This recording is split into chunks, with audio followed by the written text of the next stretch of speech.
Alright, my beautiful baldies, we're back with One Punch Man chapter 189, King vs. Atomic Samurai. The battle we've been waiting for, at least us webcomic readers, is finally here, and Murata does it the sweet, immaculate justice that it deserves. As we saw at the end of the last chapter, Atomic Samurai met up with King in a sushi shop and challenged him to a fight. So in this chapter, they're gonna go outside, and King is gonna have to try to work his way out of this.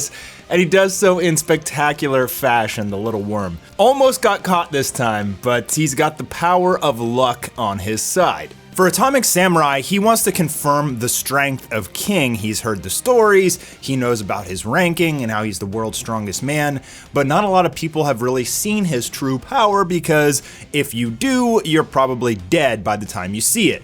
So Atomic Samurai has balls of steel and he wants to confront King and he says, hey, come on outside and show me this freakish power of yours. King starts choking and like pounding his chest, and the rest of the sword crew are like freaking out because they think King's revving up, getting ready to kick Atomic Samurai. But Atomic Samurai isn't afraid. He wants to see King's full power. He throws him an apple, and as he throws it to King, it gets sliced up into 100 pieces. Now, as we remember from the last chapter, we were going over Nichiren and the Council of Sword Masters and how Nichiren can like literally just like chink his sword and he can cut so fast that the apple didn't even realize it was cut. And meanwhile, an entire mountain exploded in the distance. So they go outside and they have this little standoff. And if you don't know what's gonna happen in the webcomic, you're probably freaking out a little bit right now. Look at the face on Atomic Samurai as he says the best way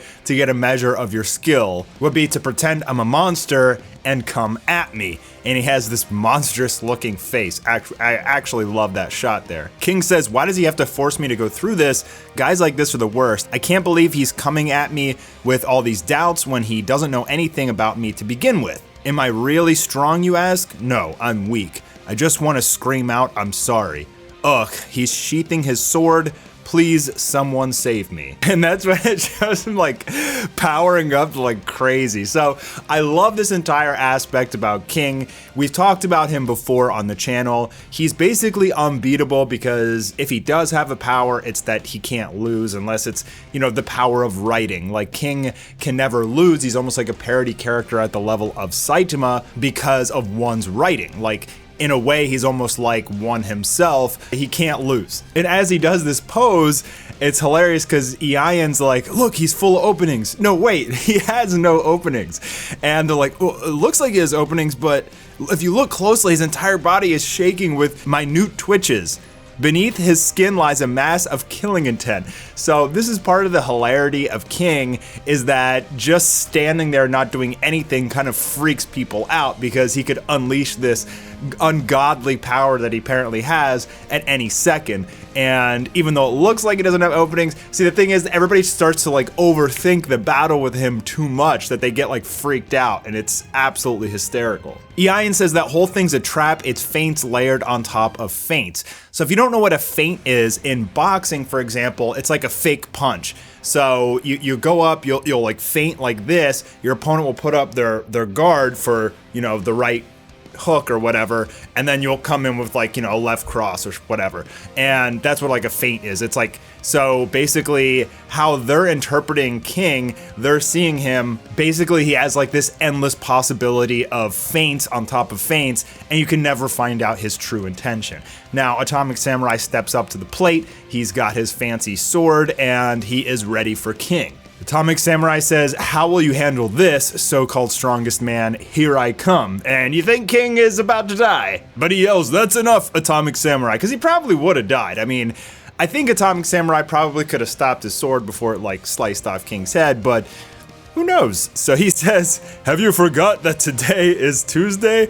It looks like your disciple has already realized. Ian's like, who, me? This fight is gonna be mayhem. And speaking of epic combat, you're gonna love our sponsor, Dislight, the playable urban myth comics game where music meets mayhem. Massive structures called miracles have descended upon the land, which emit divine sonic waves that cause both chaos and disaster. Espers, who harness these abilities, are derived from gods of ancient mythologies. Every character in this game has a unique story and their own special ability set. Odin, for example, can transform into this motorcycle girl. Dislight just launched a brand new update called Endless Summer. You can now play as Zhao Tu, a Chinese god with divine powers. There's also various summer-themed events which can net you huge rewards. There's also plenty of quality of life additions, like being able to farm previous dungeons in the background while you take care of other tasks. It's an awesome way to get gear and rare heroes without endlessly grinding all day. What's the best part about Dislight? It's not pay to win. Unlike most gacha games, you can absolutely enjoy Dislight for free, and I totally encourage you to. Start today by downloading Dislight with the link in the description, or scan the QR code on the screen right now, and use my code Fight with Gods to get 5 free draws and massive in-game rewards. Fight with Gods and fight for infinite possibilities. Dislight. Download now with the link in the description. It seems there's no need to say anything else. And there you have it. If you insist on fighting, we'll do it another time. He's also got the power of confusion, so he confuses the hell out of his opponents. He's a master of bluffing, and he always gets away with it. Atomic Samurai's like, hold it, what are you talking about? And he says, the atmosphere comprises of 80% nitrogen and 20% oxygen. Although there's also things like carbon dioxide, methane, helium, calcium, etc. One of the most trace elements, and Galveston, is not well known. It reacts with polyzemes contained in ionizing radiation, causing the organophose phenomenon. Sorry if I pronounce any of that wrong. I guess like King is like talking like this on purpose just to confuse the hell out of them.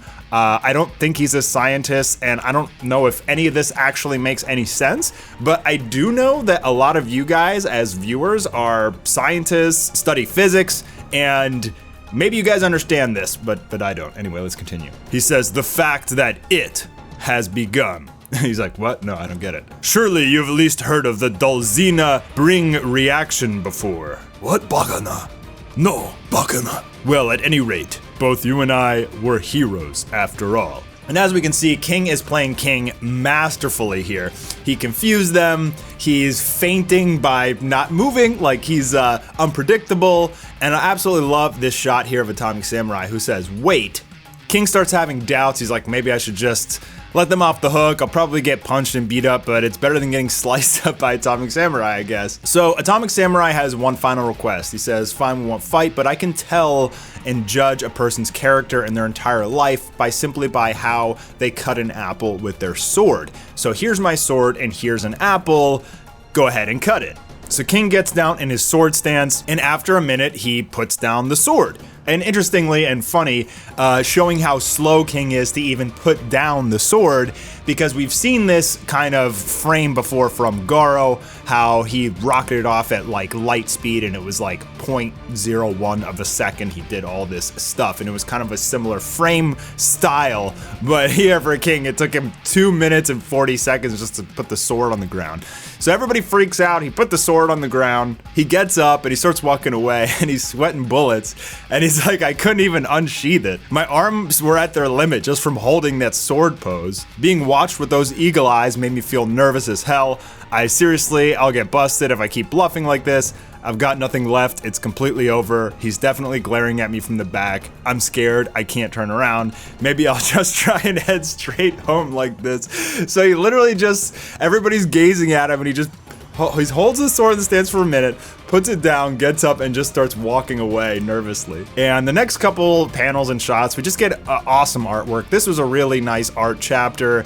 Murata just flexing as usual with how he does faces and shading and gradients, etc. You can feel the emotions out of all these characters extremely well. I mean, it's just so second nature for Murata, but conveying emotion through 2D animation is actually, can be tremendously difficult at times, or even just drawing can be sometimes. I mean, it depends on the complexity of the character sheet you know, what angle they're in, etc. But yeah, I digress. So Atomic Samurai says, I couldn't even see his swordsmanship. His series of movements was so fast that I couldn't see any of it. And keep in mind, this is Atomic Samurai we're talking about, right? Like, he's the number 4 S-rank hero, or maybe number 3 now that Bang retired. But in any case, he thinks that King did what Nichiren did, which is that slicing so fast, basically a supernatural feat of slicing the blade through the gaps between the atoms of the apple. So fast and so spectacularly that the apple doesn't even realize it's been cut. And that's why last chapter we had that whole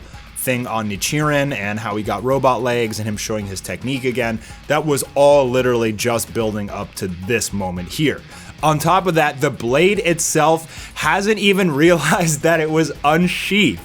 So in fact, Atomic Samurai probably thinks King is not only faster than him, but Nichiren as well. If I revealed an attack that surpassed even Atomic Slash, I would also remain silent. As if he were cutting straight through our suspicious stares, he made his point masterfully. Amateur with swords, you say? What an outrageous monster you are. So one more thing that's interesting about this is the fact that Saitama in the manga is being more and more recognized by the S-rank heroes and the Hero Association. He's now an A rank, and we know people like a My Mask and Metal Bat and Flashy Flash and like Child Emperor. A lot of the S-rank heroes are catching on now to Saitama's true power. And the funny thing is that King it's going in the opposite direction for him. He's just getting more and more clout as the story continues. So unfortunately, Atomic Samurai thinks that he's just been shamed. Like, he must be weak. If King is that strong and fast, he must go test and train himself to become even stronger. So Bushido, Okama, Itachi, and Iain, he's like, come with me, it's time for endless training, like, let's roll. And before the chapter ends, Atomic Samurai says, one more thing, there's someone who works to overcome worthlessness by shedding blood and tears. We've got to make sure he doesn't laugh at us. And then there's a promo picture of Saitama crying blood, I guess, as he is getting his butt kicked by King in video games. We also get some bonus tidbits of information about Atomic Samurai. He's run a dojo since before the Hero Association was formed. It was said that only his 3 most distinguished students, Iain and 2 others, were permitted to work as heroes. He loves his sword, which is custom made by a famous blacksmith. It has a very fashionable guard designed like an atomic nucleus. And that's the end of the chapter. King is victorious. He pretty much just bluffed and baited and confused the hell out of Atomic Samurai so much that he won the fight, and that's the power of King. So, hilarious chapter, love the comedy, love the art. Just can't say enough about One Punch Man. Still no update on season 3 of the anime or the One Punch Man movie that's allegedly in production that they announced forever ago. But as always, as we get new information, new chapters, new webcomics, and anything else related to One Punch Man, you gotta know I'm gonna be making a video on it. Make sure you guys subscribe with notifications enabled. Check out my original series, Demon Rush. If you love Murata-style One Punch Man art, you're gonna love Demon Rush. Links are in the description. Don't forget to check out Dislight with the link in the description as well, and I'll see you guys soon for the next video.